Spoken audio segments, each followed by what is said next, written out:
We asked for your questions, and you delivered. Hey, Clark Howard. My question is, I was wondering, how can I increase my chances? Consumer advisor Clark Howard is hearing from people around the country. I hear from people all the time who are saving at least $1,000 a year. When everything feels so expensive, Clark shares his best advice for spending less, beating high prices. The prices are getting up there. And I feel like it's an arm and a leg. And making simple changes. So you always ask for one special thing. This is Ask Clark, living affordably. Hi, everyone. So glad you're here. I'm Linda Stouffer here with consumer advisor Clark Howard. And Clark, you are taking questions directly from people about affordability. What does it mean to actually live affordably? It's all about intention. You know, most people, when they're thinking about their money, they're only thinking about what feels good at that moment. When you're really focused on affordability, you're thinking through in advance how you're going to handle your money, where you're going to spend it, and most important, when you can actually afford to spend it. So you are prepared, and we have a lot of valuable information to share ahead, including some resources that we think will be really helpful for you. Because we know from the data that a lot of people are struggling with the higher cost of living. In a new Gallup poll, 55% of people say their financial situation is getting worse, and that's higher than at any point in the past 25 years. So, Clark, people are really concerned right now about their finances and concerned about the future. What's causing the stress? Absolutely the rebirth of inflation. Inflation is the worst it's been in the last 4 years. And we thought inflation had been put back in the bottle, but it's roared back out. The genie's out again. And for so many people, they cannot afford the cost of living right now. That's where that stress is coming from. And that's why we need your help. Over the next hour, you are going to teach us how to be Clark smart with what we spend and show us how to save money. So let's get started right now. You ready? With groceries. Absolutely. You know, before you go grocery shopping, I want you to spend 10 minutes doing the Clark method to save the big money. We first interviewed Starla Bailey about food prices in 2022. She was living in an apartment with her son after selling her previous home and looking to downsize. The pandemic sidelined those plans. Since then, life overall has been really well. We've since moved. We've bought a new home.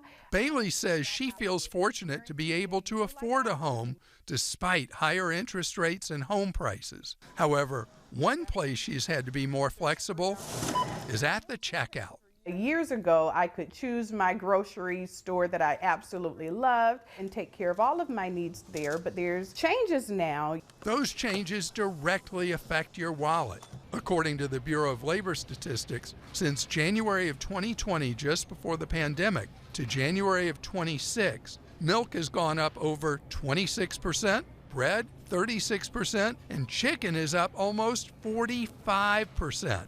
I'm searching in the circulars for the items that are buy one, get one free. I love supermarket circulars.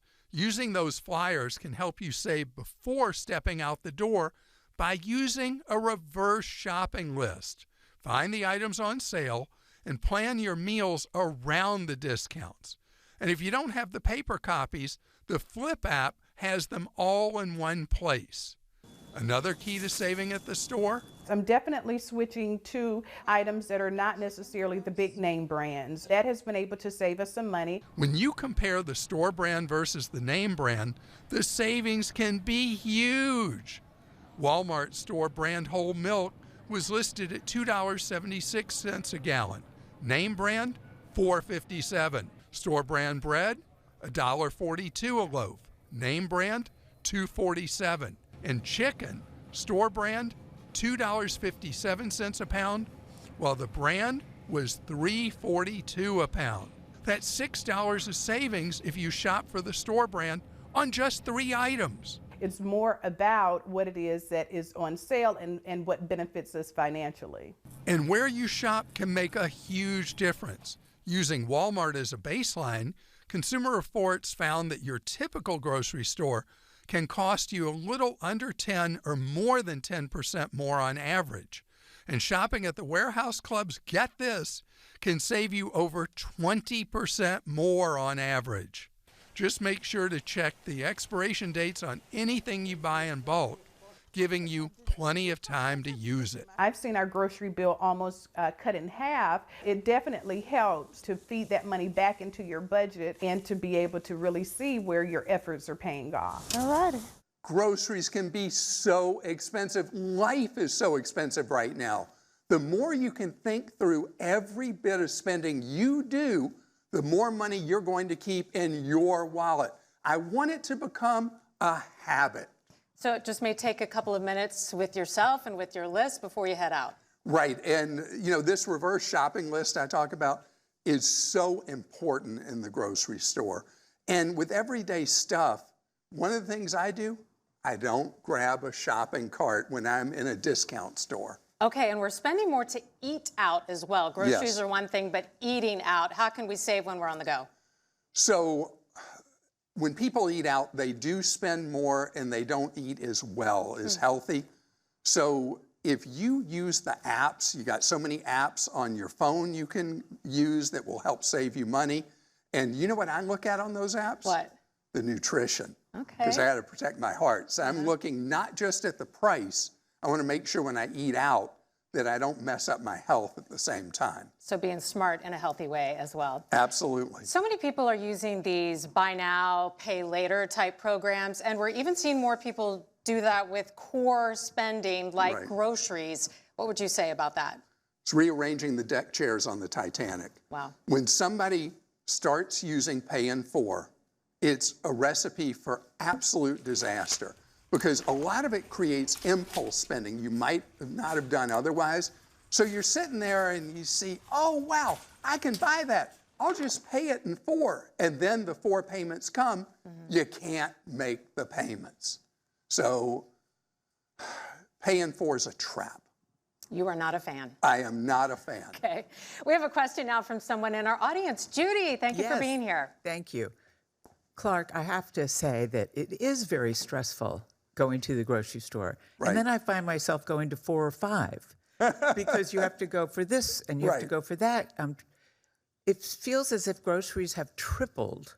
Right. And so now when you leave a store, it's astronomical. Right. And I just want your advice on how I can get the cost down. So going to 4 stores, I mean, that's a little too much commitment on your part. Okay. I try to get people to go 2 places and go to one that's a deep discounter. And that's why I love the warehouse clubs. That's why I love Aldi. That's why markets have Lidl. I love Lidl. But you can't get everything at those places. So you go to one mainstream supermarket for the things to fill out your shopping list that you bought at the discounters.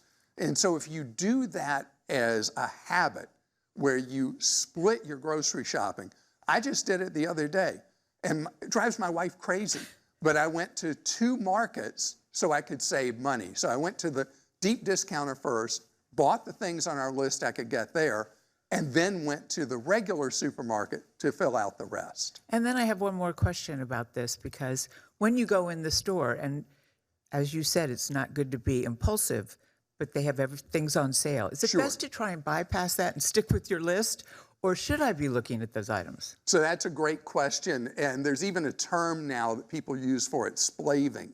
When you con yourself into thinking, hey, I'm saving money buying this because it's a BOGO, buy one, get one free, or look at this discount. And you buy something you didn't intend to buy that may sit on the shelf and go bad waiting for you to use it. So if you see something that's a deep discount and it's something you know you'll use, something you know you'll eat, fine. Otherwise, walk right by. And now, Clark, Debbie has a question for you. She's from Michigan. She has a concern about electric bills. She says, here in Michigan, rates have increased. We're very conservative with our usage, but our bills just keep rising. And Clark, I have to tell you, we are getting so many questions about electricity and utility bills. What's going on with this? So the problem is this. The cost of power is going up and away because of all these data centers. The data centers have changed the equation because power growth in the United States has been basically flat for a generation. And so power companies weren't having to put in more transmission lines, more power plants and all that. So you feel like a sitting duck because these prices have gone up so much. So here's the key. You do things you can control. And one of the easiest is if you're in a home, you want to get up in your attic. And you know what almost all of us will find? What? We don't have nearly enough insulation. Cheapest, quickest payback just about there is. You put in a computerized thermostat. That can cut your heating and cooling 20%. You check where there are drafts in your house. You fix around the windows and doors. You do those 4 steps, you'll be able to fight back against these higher bills. Still to come, cell phone streaming and internet costs. Clark says the savings you can get will shock you. Buying a car soon, from quotes to junk fees, how to get the best deal. Timing is everything when shopping for a new place to live. That's next.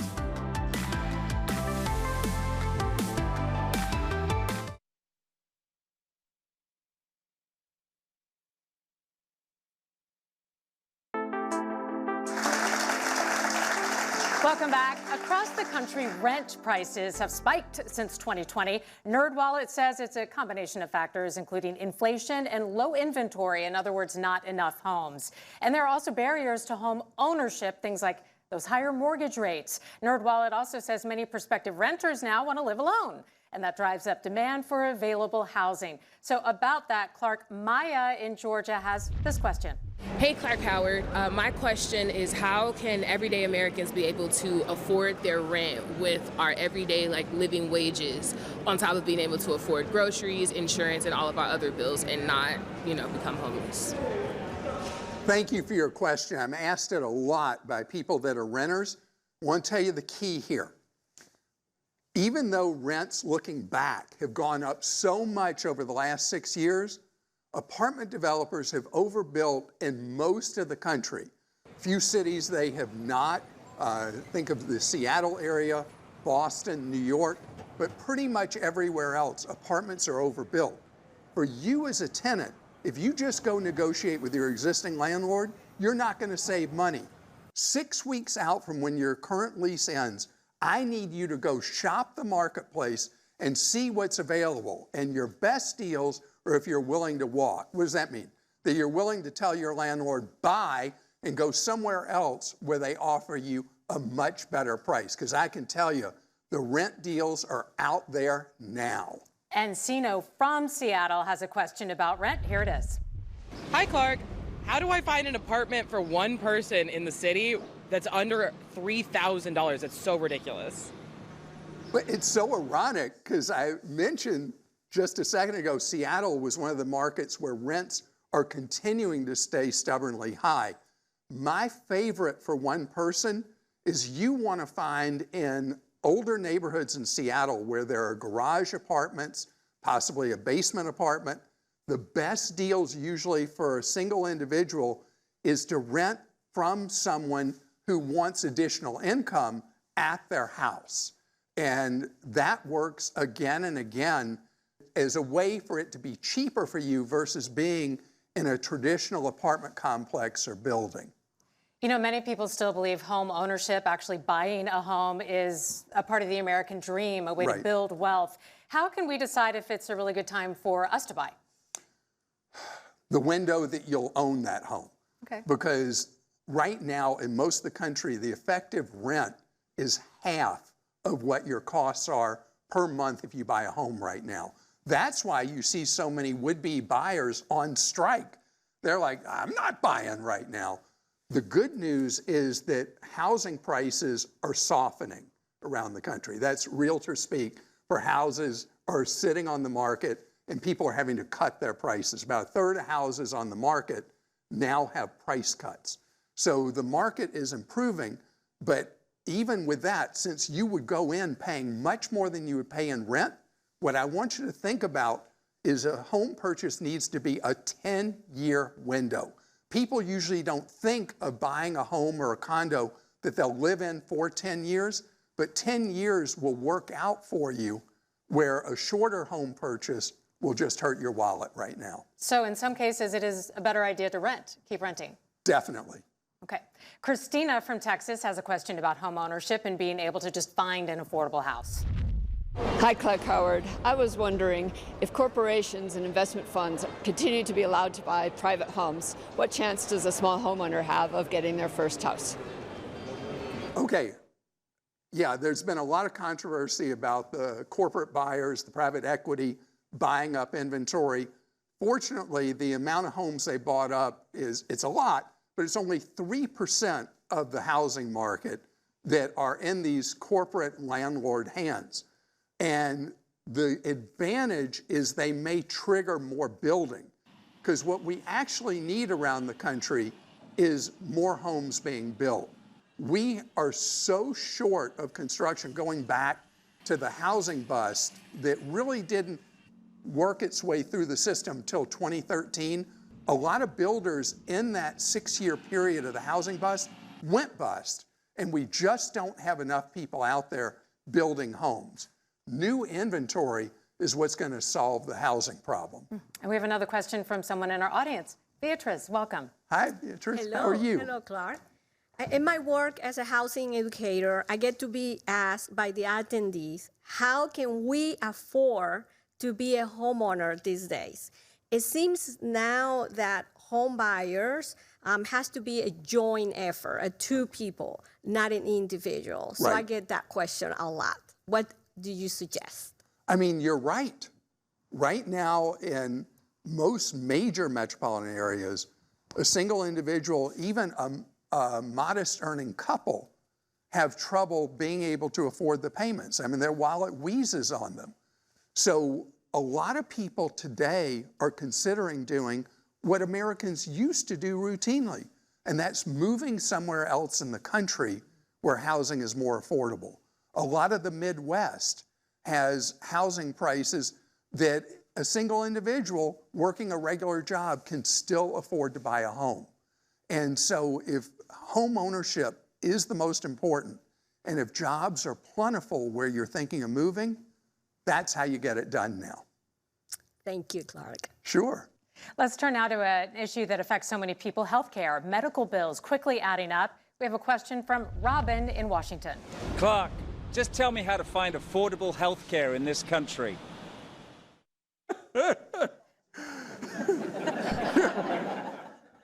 Tell him, Clark. It's like a comedy routine, because we don't have affordable health care in the United States, and our health care costs are much higher than anywhere else in the world, not even close. And so this is something we have been struggling almost through the dark with for now 2 generations. And everybody points fingers, and I'm not smart enough to come up with the best solution for it, but it's one that we should have solved by now. And so far, so bad. We have not been able to connect people to affordable health care in the U.S. And whoever figures it out, I promise, is going to win a Nobel Prize in economics. And this is an issue that you are very passionate about. One thing that you've been looking at for people that have a lot of medical debt, charity care can really help. No doubt.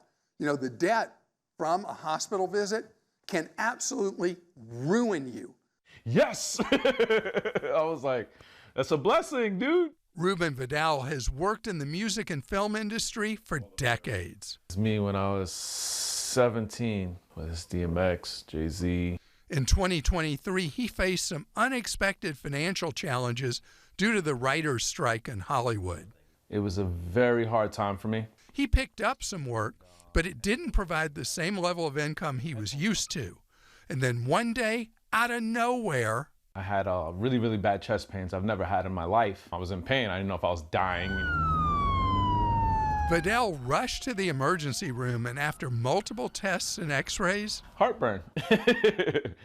And I was shocked. I was like, I could have took Tums. But his bill was no laughing matter.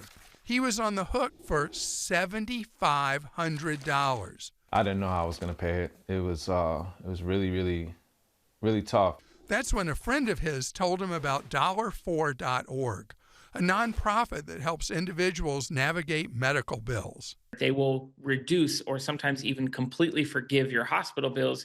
Jared Walker is the founder of $4. He tells us that all nonprofit hospitals are required to provide charity care. Some for-profit hospitals also participate. And while income limits can vary, Walker says you should check to see if you qualify. I'm probably not eligible for that, or that's not for me, and I probably make too much money. And people would be surprised at how generous some of these policies are. And if your income levels are too high, you can still negotiate your bill down and ask to be put on a payment plan. Just make sure there's no interest and stay far away from any medical credit card offers from the hospital. $4.org allows you to look up the hospital you received a bill from, type in your details and income level, and see if you may qualify. They also provide free support along the way. It's a problem that a lot of people face, and there is, no harm in seeing if you qualify. It takes a couple seconds and can really be life-changing. For Vidal, it was. He was able to get his bill 100% covered. People don't know what to do. I didn't know what to do. Thankfully, one of my friends did, and it helped. The best step of all, when you need medical care non-emergency, is try to cut the bill down or get free care if you can. There's actually an association called the National Association of Free and Charitable Clinics that you can go to the site, put in your zip, and see what's available near you. The website, nafcclinics.org. Still to come, Clark talks retirement when he wants you to get a financial checkup. Right now, college graduates all over are looking for work. How can I increase my chances of getting a job? The simple way to stand out to employers. And when buying a car, the one thing you should avoid telling a dealer. That's next on Ask Clark, Living Affordably.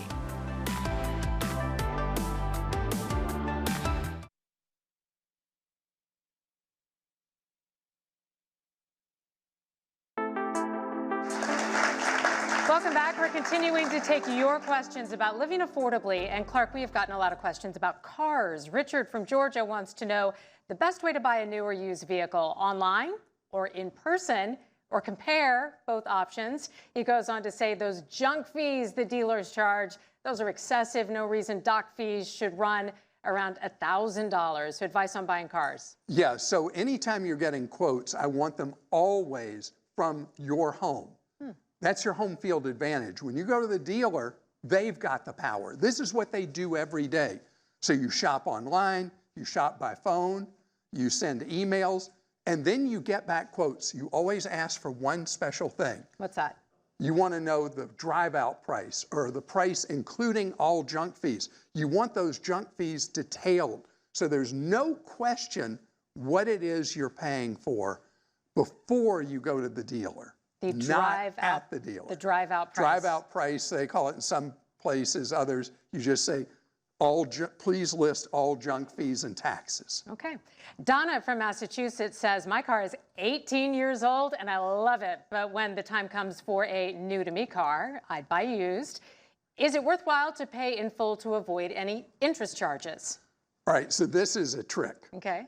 You never tell a dealer when you're shopping for a new or used vehicle that you're a cash buyer. You wait till the deal is done, and only then do you disclose you're going to pay cash. The reason is the loans are very profitable for the dealers. So they will calculate that as part of the profit mix. And that's why that's not revealed till later. And if they offer you a screaming deal on a loan or maybe an extra lower price if you take out a loan, if it works for you, you could do it then. Otherwise, surprise, cash. Right. Let's hear from our audience now. Alicia has a question for you, Clark. Hi. Hi, Clark. So my husband is 52. He's only purchased one car in life, and the last one was a gift. As we consider our next purchase, what should we consider as it relates to electric cars, gas cars? So electric cars have been really unloved lately in the U.S. The market share was about 5%. But since the shooting started in the Middle East, the market share of electric vehicles has gone way up and big demand for used ones. But new ones are more expensive to buy than gas engine vehicles. They're more expensive to insure than gas engine vehicles. So if it's just about money and you're comparing used to used, I have a real bias for electric vehicles. But follow closely what Consumer Reports says about which electric vehicles, or even gas engine ones, they know have had good records of repair and which ones have not. And with electric vehicles, you can find this online pretty easily. You can know what things to look for to make sure that the vehicle you're considering has good battery health. You can run a diagnostic on it before you buy it. It's almost like having a mechanic in a gas engine vehicle checking out the engine and the transmission. Thank you. Certainly. And you mentioned the cost of taking care of your car. Maintaining our cars can definitely cut into your bottom line, especially if you're looking at a big bill. Oh, yeah. I mean, it costs so much money to fix cars, right? And who hasn't had this? Your engine light comes on, the cost to fix the issue could run you from a couple $100 to several $1,000s. So knowing what's wrong could put a lot of money back in your pocket. It's not on right now. Okay. She comes and goes. One of them did come on in my Chrysler right here. Well, I think I would just stop the car and try to get to a mechanic as soon as possible. Going to a trusted mechanic's an important part of this equation. But before you make that pit stop, I was worried, but I said the Lord has it. I just got to get to AutoZone. Many auto parts stores offer free testing to determine what a warning light indicates. If you have a newer car, the manufacturer app can provide more details and alert you when something's wrong. The issue might be as simple as a loose gas cap or evaporative emission system, misfire, oxygen sensors, catalytic converters, transmission issues. Some of the safety systems will also cause the check engine light to come on. These issues can lead to decreased fuel efficiency and may result in you failing an emissions test. It doesn't mean that your car is about to cut off on you. Sometimes it can, but more often than not, it's just an indicator that you need to be aware you've got an issue. Clay Brooks is a diagnostic technician at Cooper Lake Automotive. He says if your check engine light comes on, it may not mean you have to pull over immediately, but it would give me pause. It would make me look at my gauges. Check to see if your car is overheating or there are any other warning lights lighting up. Brooks also advises paying attention to any unusual noises or behaviors from your car, as this can help reduce diagnostic time. And the less we have to work, obviously, the less it costs the consumer. If you choose to postpone fixing a minor issue, keep in mind that it could lead to more costly repairs later on. One of the dangers in that is that that's the only light that indicates there's a problem with your engine, and it doesn't have anything special that tells you that another issue has come up. Brooks says to look for a shop that invests in their technicians and proper equipment as well for the job, like this, a bore scope that has a small camera on the end. We've saved a lot of tear down. We don't have to pull the cylinder head off or a lot of other expensive options just by having the right tool in our hands. And although many situations aren't emergencies, there are times when you could cause further damage. When your check engine light is flashing, it's not a time for convenience, it's a time for a sense of urgency. I have steps you should follow to find a reliable mechanic. First, ask family and friends for referrals. Second, use that mechanic for routine stuff so when something really goes wrong, you already know they're A-OK. And you should consider, is the mechanic ASE certified? ASE stands for Automotive Service Excellence. I want you to comparison shop, get a free estimate, and get the price in writing. And finally, avoid extended warranties. Most of the time, they're a waste of money. Across the country, Americans have been paying higher fuel costs. We have a question about that. Hey, Clark Howard, how do I get more affordable gasoline? Without any doubt, people are beating a path to Costco Wholesale, Sam's Club, and if they're available in their area, BJ's Wholesale Club. They're taking huge market share in gasoline because the land's already there. The store's already there, so they're not paying rent for that gas station, and they use it as a way to lure people into the store. That's number one. Number two, use Gas Buddy. You're able to see the best prices on gasoline near where you are. And you can also use any of a number of apps and discount programs that will give you discounts per gallon. But the big thing, don't wait till your vehicle's on fumes to fill that vehicle up. I want you watching prices once you hit half a tank. We'll be right back with more Ask Clark. Still to come, it's not too late for you to ask Clark's team your question. Want to save big on your cell phone? You might have to make the switch. And we've all seen them, so many choices for streaming. Clark has the best plan for you next.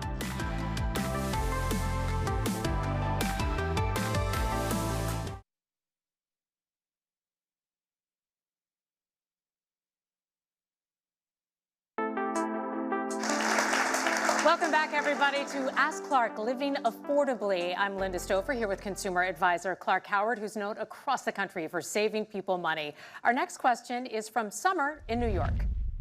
Hey, Clark Howard, how can I increase my chances of getting a job after graduate school? So there are several things. Number one, if you have any chance of finding an affordable program you can do during the summer overseas, you really stand out with potential employers. And the good news is, other than the cost of getting overseas, tuition tends to be cheaper in a summer program or an internship outside the United States. Right now, it's so key to stand out from the crowd. Well, we have a question from here in our audience right now. Lena, thank you for being here. Hey, Clark. So as we look at the current state of the economy, how can we look at different avenues to save on utility costs? So, you know where you start? This is going to shock you. You think utilities, you're thinking power, gas, things like that. You know where there's so much money you can put back in your wallet? What you pay for that cell phone in your hand. Okay. What you pay for streaming services, and what you pay for an internet connection at your home. Those three things alone should be able for a family to reduce your costs by $2,000 a year, for an individual $1,000 a year, by reshopping all those things. You know, for internet, we used to have near monopolies for it. Now we've got all kinds of new competition. Do you know the prices are down to as little as $30 a month for your home internet? Oh, no. Wow. And most people are spending over $100 a month? Streaming services. If you look through your bills, you're not going to feel good to go out and eat because you're going to have an upset stomach. When you see all the streaming services you're paying for, you can't remember the last time you watched. And cell phones, there are so many discount plans now that for many people, you should be able to cut your bill per line to $15 a month. So you want to pick up some quick cash, you shop those three areas that almost all of us pay for, and you'll save a ton. Great, thank you. Absolutely. Great question, Lena. And you gave me a perfect transition here because I was going to ask you about cell phones. I mean, in a generation, we've gone from one landline in the home to a cell phone for every member of the family. You have some favorites to help us save. Oh, yeah. I mean, what's going on with the cell phone industry is a revolution that's kind of hidden. I want you to try a riddle. Okay. Where's the #1 place people now go to get cell phone service in America? What store? Oh, Costco? Walmart. Wow. You'd be amazed that you think so many people go to AT&T, they go to Verizon, they go to T-Mobile and go to one of their stores. But behind the scenes, you look where it's really happening, it's happening at the discounters. And people are going onto plans that you and I may not have heard of. But there are so many deals available that you can save a fortune on what you're paying every month for cell phones. And I hear from people all the time who are saving at least $1,000 a year by switching to another plan. And you don't notice any difference usually with the service. Yeah, especially now that you can take your number with you. Right. We have a question from the audience. Felix. Hi, Felix. Hi, Clark. Streaming services. So many out there. Hulu, YouTube TV. It could be overwhelming. Right. Tell me how to choose the best plan for me. The best plan for you is fast. You ever heard the term fast? I have. But Free ad-supported television. If you look at where all the growth is now with streaming, it's with free services instead of paid services. But not only that, there are a lot of discounted services that you may not have heard of that do what are called skinny bundles. Yep. Are you into sports? I am. So you're going to lose. You aren't going to be able to use the skinny bundles. But there's a huge percent of people who don't care about sports. Hard for me to imagine. Do you know more than half of Americans don't even watch the Super Bowl? I mean, what's wrong with them? I know. But because they don't care about that stuff. Yep. So for them, going with a skinny bundle that can be $10 to $25 a month for traditional kind of what you think of as cable channels, Yep. that's how you're going to save. But number one, I want you to look at FAST. Fast. I've got a guide at clark.com how to shop for FAST. All right, sure will. Thank you.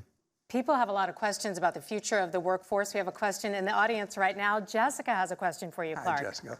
Hey, Clark.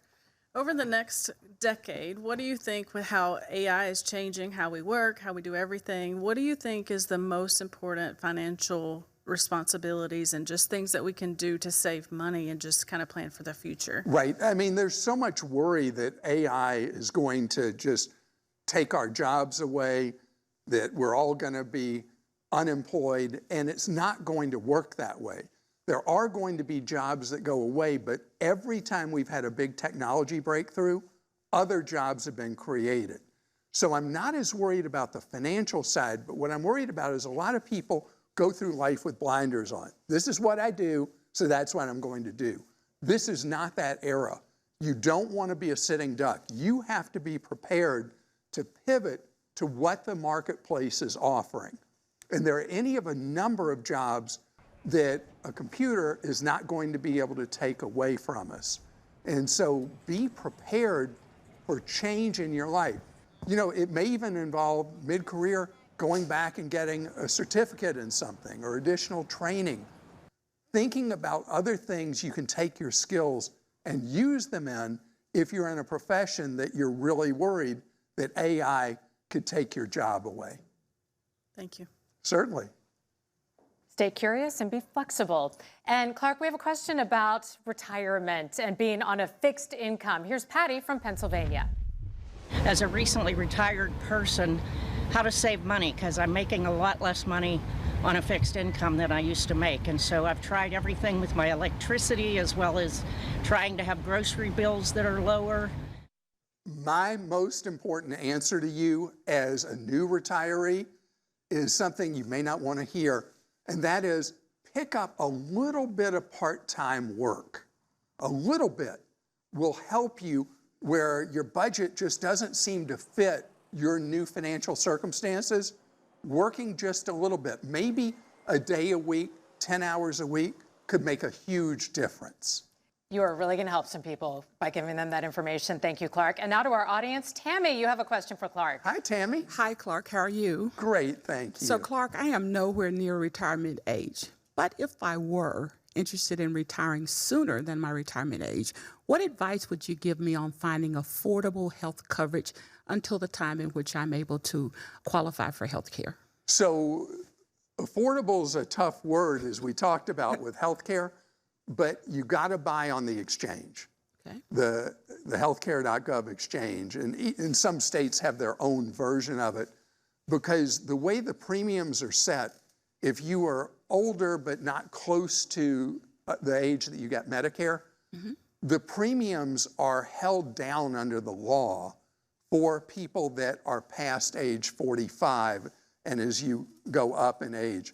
So you want to buy what's known as a compliant plan. Now, if you're good with paying for routine kind of visits, then you want to buy a catastrophic version of an approved plan. Let me tell you why the whole idea of an approved plan through the website is so important. There are clear rules on coverages. If you buy a plan that is not sold through the exchange, you could think you're covered if you get a really bad medical diagnosis. And then you find out later, oh no, on page 48, it says you're not covered for that. So the brochure may look impressive. Make sure you buy a real plan that is actually following the rules of the Affordable Care Act. Sean has a question for you, Clark. Hi. Hello, Clark. Nice to see you. Nice to see you. So again, with retirement, as one starts to look toward retirement, it can be very stressful. How can I intentionally get ready for retirement? What percentage of my savings should I put into the stock market? Are there better ways to invest? So what I like when someone is on that glide path getting closer and closer to retirement is if you've always handled your money yourself, I want you to pay for at least a 1 or 2 time session with a fee-only financial planner who's what's known as a fiduciary. They're not taking your money and saying, oh, I got this place I want to put it. They're only doing a checkup with you, like a CPA would if you met with him or her, or a lawyer would, or something like that. Getting that financial checkup years before you're going to retire is the key. Great, thank you. Certainly. Thank you, Clark. We'll have more Ask Clark right after this. When we come back, getting Clark smart with your money, the free resource available to you, next.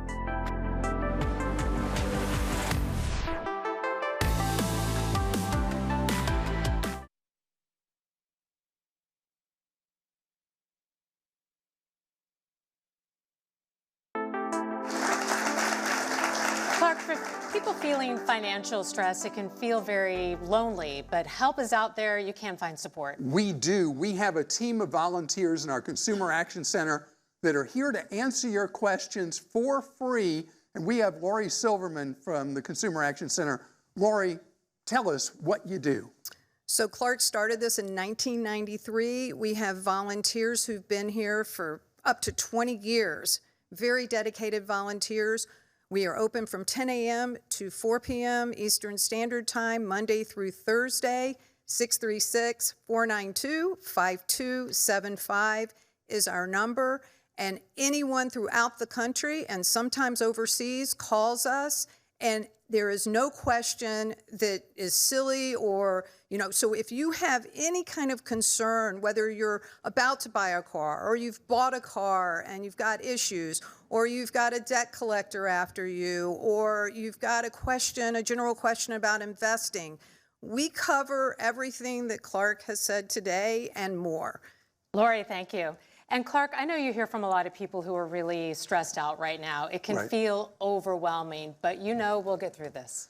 I do know we're going to get through this, and I want you to know, no matter what your situation is right now, we're going to be okay. We have been through a lot in this century. Think about all the things that have happened, and they felt like the end of the world, and we came back strong. Have faith in yourself. Believe in your future. We can do it. Clark Howard, thank you so much for your wisdom. Thank you for being with us here, everybody.